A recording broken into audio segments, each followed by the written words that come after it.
Morning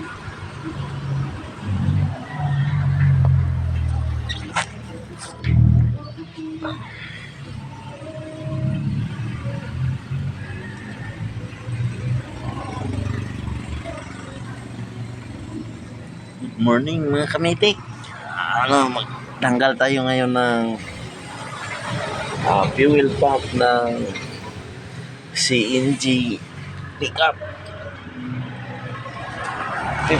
style cargo truck. Parang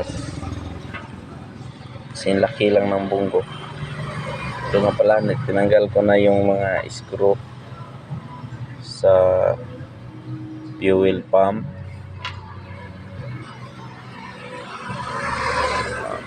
Hugutin na lang natin palabas.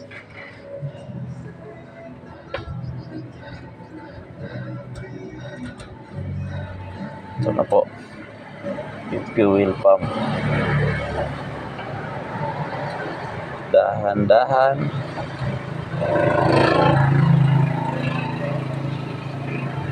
para maalis masira yung filter.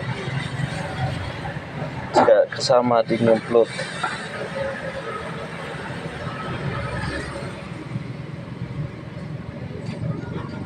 Yan.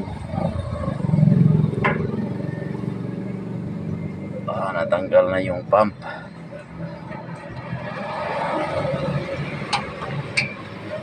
Tapos lang natin.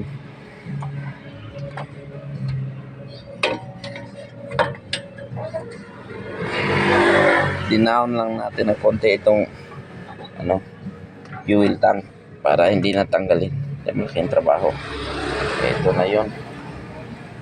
Ayan na yung filter. Ang dumi.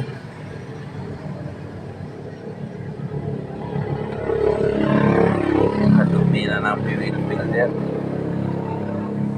Nangingitim na.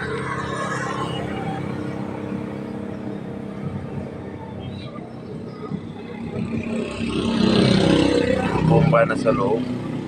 Tsaka meron siyang return valve. Ito yung return valve.